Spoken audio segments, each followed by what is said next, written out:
At my sister's engagement dinner, she raised her glass and said, "Let's thank the person who taught me exactly what not to be," while smirking right at me. Everyone laughed. Even my parents stayed silent. I didn't say a word. I just left early, canceled the $12,000 venue deposit that was in my name, and waited for the screaming to start. I, 29M, never thought my own sister would humiliate me in front of our entire family. But here we were at her engagement dinner, and she was about to deliver the most devastating blow of my life. The restaurant buzzed with conversation as our family filled the private dining room. Mom had spent weeks planning this celebration for my sister's engagement to her boyfriend of 3 years. Everyone was there: aunts, uncles, cousins, family friends. I'd even helped coordinate the venue booking since my credit was better than anyone else's in the family. My sister stood up, champagne glass raised, that familiar smirk spreading across her face. She thanked everyone for coming, talked about how blessed she felt, and then her eyes locked onto mine. The room fell silent as she continued her speech, saying she wanted to thank the person who taught her exactly what not to be in life. Her gaze never left me as the words hit like a physical blow. The entire room erupted in laughter. Cousins snickered, aunts covered their mouths trying to hide their amusement, and even family friends joined in.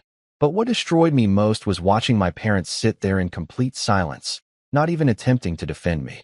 My chest tightened as the humiliation washed over me. This wasn't sibling rivalry or playful teasing. This was calculated cruelty designed to tear me down in front of everyone who mattered to our family.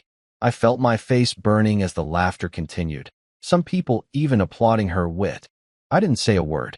I simply pushed back my chair, grabbed my jacket, and walked out while she continued her speech as if nothing had happened. Behind me, I could hear the conversation resuming, nobody even bothering to check if I was okay. The drive home felt like a blur of rage and hurt. My sister had always been the golden child, the one who could do no wrong in our parents' eyes.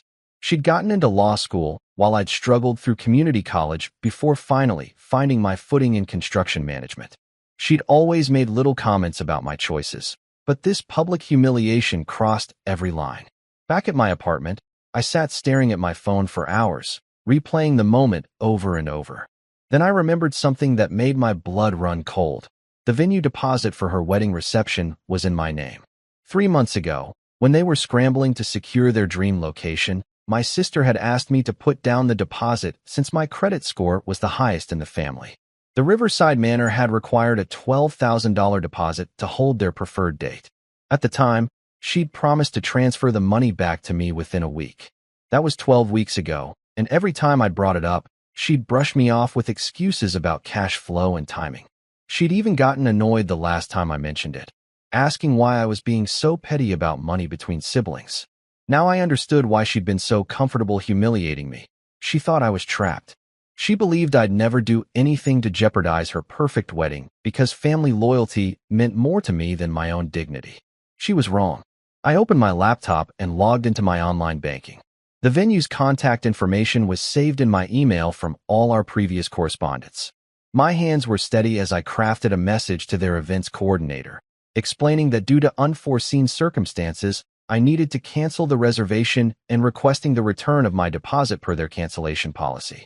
The policy was clear: cancellations made more than 6 months before the event date would receive a full refund minus a $500 processing fee. Their wedding was still 8 months away. I'd get back $11,500 of my own money. I sent the email at 2:47 a.m. and went to bed feeling lighter than I had in months. Update 1. The venue responded by 9 a.m. the next morning, confirming the cancellation and stating that the refund would be processed within 5 to 7 business days. They were apologetic and professional, even offering to help if I needed to rebook for a different date in the future. My phone stayed quiet all morning. I figured my sister was probably sleeping off the celebration or busy with her fiancé. The first sign of trouble came around noon when Mom called. She asked why I'd left dinner so abruptly and whether everything was okay. I told her I hadn't felt well and didn't want to elaborate further. She seemed satisfied with that explanation and moved on to discussing my sister's beautiful speech and how proud she was of both her daughters. Both her daughters, not both her children. The casual exclusion stung, but it also reinforced that I'd made the right decision. The real fireworks started Tuesday afternoon. My phone exploded with missed calls and text messages while I was on a job site. The first voicemail was from my sister, and her tone had shifted dramatically from the confident cruelty of Saturday night. She was panicked, asking me to call her immediately about an urgent family matter. The subsequent messages grew increasingly frantic. By the fourth voicemail, she was practically screaming into the phone, demanding to know what I'd done and insisting I fix it immediately. The text messages told the complete story. The venue had called her Monday morning to confirm the cancellation of her reservation. When she'd insisted there must be some mistake, they'd explained that the person who made the original booking had requested the cancellation and that their policy was clear. Only the deposit holder could make changes to the reservation. She'd spent 2 days trying to reach me while simultaneously attempting to secure the venue again. But Riverside Manor was booked solid for the next 18 months. Their cancellation had opened up her preferred date, and another couple had immediately claimed it. Her desperation was palpable in every message. She tried calling the venue multiple times, offering to pay additional fees, even attempting to contact the new couple directly through the wedding coordinator.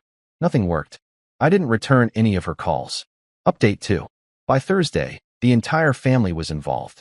Mom called again, this time with a very different tone. She'd spoken with my sister and learned about the venue situation. She wanted to understand why I'd cancel such an important reservation without discussing it with anyone first. I told her the deposit was my money and my responsibility, and that I'd simply decided to withdraw it. When she pressed for more details, I mentioned my sister's speech from Saturday night and asked if she remembered what was said. There was a long pause before Mom admitted she'd thought the comment was a bit harsh, but claimed my sister was just nervous and trying to be funny. She suggested I was being overly sensitive and that family members should support each other through important life events. I asked her why she hadn't supported me when her other daughter publicly humiliated me in front of 30 people. Another long pause. She said she hadn't wanted to cause a scene and had assumed I could handle a little teasing. A little teasing. My own mother had reduced that calculated humiliation to simple teasing. I told her I was handling it just fine and hung up. Dad called 2 hours later. His approach was more direct. He wanted to know what it would take for me to put the deposit back and restore the venue reservation. When I explained that wasn't possible since another couple had already booked the date, his tone shifted to frustration. He accused me of being petty and vindictive, suggesting that my actions would hurt the entire family's reputation. He reminded me that my sister's fiancé came from a prominent local family, and that this cancellation would reflect poorly on everyone. I asked him if he'd felt the same concern for the family's reputation when his daughter had publicly mocked her brother in front of those same prominent community members. He didn't have an answer for that. The conversation ended with him demanding I find a way to fix the situation or risk serious damage to our family relationships. By Friday evening, my sister had left 14 voicemails and sent over 30 text messages. Her tone had evolved through several stages: panic, anger, bargaining, and finally, what sounded like genuine desperation. In her latest messages, she admitted that she and her fiancé had already sent save-the-date cards to over 200 guests. They'd booked vendors based on the Riverside Manor location. Her fiancé's family had made travel arrangements from out of state. The entire wedding timeline was built around that specific venue and date. She'd spent the week calling every comparable venue within a 50-mile radius. Everything was either booked, prohibitively expensive, or didn't meet their requirements. The few available options would require changing their date, which created a cascade of additional problems with vendors, guests, and her fiancé's work schedule. Her final voicemail was different. Gone was the demanding tone and entitled attitude. She sounded broken as she asked me to please call her back so they could work something out. She said she understood I was hurt by her speech and that maybe she could have phrased things differently. Even in desperation, she couldn't bring herself to offer a genuine apology. Update 3. The weekend brought a new development. My uncle called Sunday morning. Mom's brother, someone I'd always respected and who'd generally stayed neutral in family conflicts. He'd been at the engagement dinner and witnessed everything firsthand. He told me he'd been thinking about Saturday night all week and felt compelled to reach out. He said my sister's comment had been completely inappropriate and that he'd been disappointed in how the family had responded. He'd wanted to say something in the moment, but had held back to avoid creating a bigger scene. His call meant more to me than I could express. For the first time since this started, someone in my family had acknowledged that I'd been wronged. He also provided some context I hadn't been aware of. Apparently, my sister had been making comments about me to various family members for months. She'd questioned my career choices, my financial stability, and my general life direction in conversations with aunts, cousins, and family friends. The engagement dinner speech wasn't an isolated incident. It was the public culmination of a long campaign to diminish my standing in the family. She'd been systematically undermining my reputation while positioning herself as the successful, responsible sibling. This revelation hit harder than the original humiliation. It wasn't just one cruel moment. It was a pattern of calculated behavior designed to elevate herself by tearing me down. My uncle suggested that perhaps some distance from the family might be healthy while everyone processed what had happened. He offered his support regardless of what I decided to do moving forward. Monday brought the final attempt at family intervention. My parents showed up at my apartment unannounced, accompanied by my sister and her fiancé. They'd clearly coordinated this ambush, hoping that cornering me in person might produce better results. My sister looked terrible, dark circles under her eyes, stress written across her face. Her fiancé appeared uncomfortable, like he'd been dragged into a family drama he didn't fully understand. Mom started by saying they'd all come to have an honest conversation about finding a solution that worked for everyone. Dad jumped in with a prepared speech about family loyalty and the importance of supporting each other through major life events. Then my sister spoke. She said she'd reflected on her words from the engagement dinner and realized they might have come across more harshly than she'd intended. She acknowledged that planning a wedding was stressful and that maybe she'd let that stress influence her speech. Still no real apology. Still no acknowledgement of the deliberate cruelty of her actions. I told them the venue situation couldn't be reversed and that they needed to make alternative arrangements. When they pressed for more engagement from me in helping solve their problem, I asked a simple question. Had any of them defended me when I was being publicly humiliated? The silence stretched for nearly a minute. Finally, my sister's fiancé, who'd barely spoken throughout the visit, quietly said that he'd felt uncomfortable during her speech but hadn't known how to respond since he didn't understand the family dynamics. At least he was honest. I told them I needed space to process everything that had happened and that showing up unannounced wasn't helping the situation. They left after extracting a promise that I'd consider attending a family meeting the following weekend to discuss everything more thoroughly. I had no intention of attending that meeting. Final update. 3 weeks have passed since the engagement dinner. My sister and her fiancé eventually found a different venue, a country club about an hour away that cost significantly more and required changing their date by 2 months. The domino effect meant rebooking vendors, sending updated save-the-dates, and dealing with guest scheduling conflicts. I learned these details through my uncle, who'd become my primary source of family information. He told me the stress had put significant strain on my sister's relationship with her fiancé. His family wasn't happy about the venue change or the additional costs, and there had been some heated discussions about wedding planning competence. The most interesting development came when my sister's fiancé reached out to me directly. He called to apologize for his family's involvement in the situation and to say that after learning more context about the engagement dinner speech, he better understood my actions. He also shared something that provided perfect closure to this entire situation. Apparently, during one of their arguments about the venue crisis, my sister had complained that she couldn't understand why I was being so sensitive about a harmless joke. She'd insisted that siblings tease each other all the time, and that my reaction was completely disproportionate.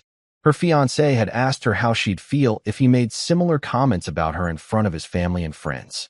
When she'd gotten defensive and said that would be completely different, he'd pointed out the obvious double standard. That conversation had led to a broader discussion about respect and boundaries in relationships. He'd started paying closer attention to how she spoke about other people, including me, and hadn't liked what he'd observed. I appreciated his honesty and his willingness to reach out. It confirmed that my decision had been justified and that sometimes people need to experience real consequences before they recognize the impact of their behavior.